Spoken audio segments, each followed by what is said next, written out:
Hey guys, welcome back to another video. As you can see from the title, I bought a 15-ish year old canoe and drove about 7.5 hours there and back to pick it up. And there are a couple of really important reasons why, which is basically what I'm gonna go over in the video today. But to start off, I've really wanted a canoe for a long time.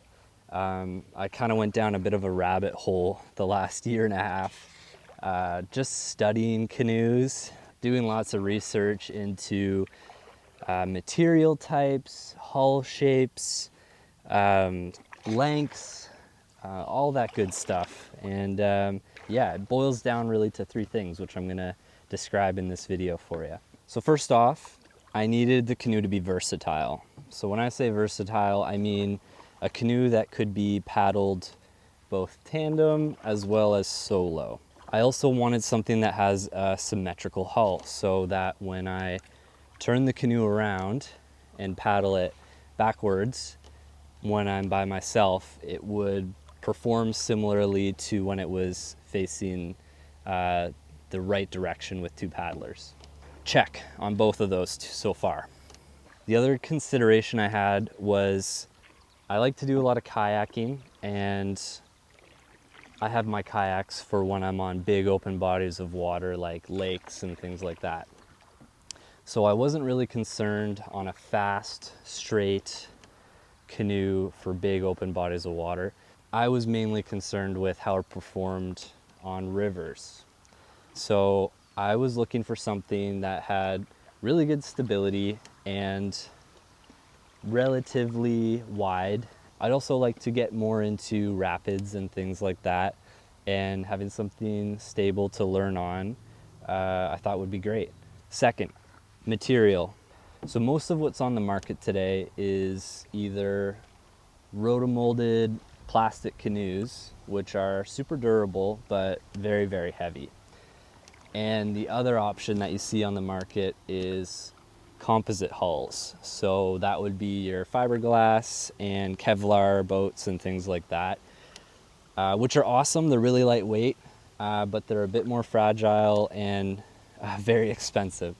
So I kind of needed something in between. So that led me to Royalex. Now, I'm sure many of you paddlers and canoe enthusiasts out there are well aware of Royalex and what it is. You probably know way more than I do, but for the people who don't know what Royalex is, it's basically the best of both worlds. It's relatively lightweight, more so than rotomolded canoes, and extremely durable. The problem is they stopped making Royalex a little over a decade ago, so it makes it really, really hard to find Royalex canoes. Basically all of them are over a decade old at this point, so you really have to search far and wide to find them.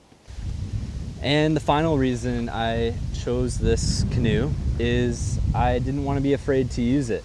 So I know if I bought something brand new that was shiny and expensive, I would baby it and stress over every scratch, and I just didn't want to do that. I wanted something that I could learn on and not have to worry about dinging up and knocking off rocks and throwing it down rapids and learning how to canoe. I wanted something that feels like a tool and not a trophy that I stare at. I wanted to, I wanted to use it. So what did I end up with? Well, I ended up with the Mad River Explorer 15 RX. So this is a 15-foot canoe from Mad River. They are not in business anymore, and that's a whole other story in itself. But yeah, I found a Mad River Explorer 15. The RX stands for Royalex. From the research I could find online, it's about 15 years old, give or take, and it's about 62 pounds. For all the reasons listed above, it checks every box.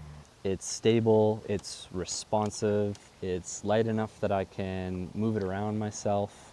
And because it's Royalex, it's durable. I don't have to worry about dinging it up. I can add to the 15 years of scratches that were here before I had it. and I plan to add many more. But yeah, it's something that I can just learn on.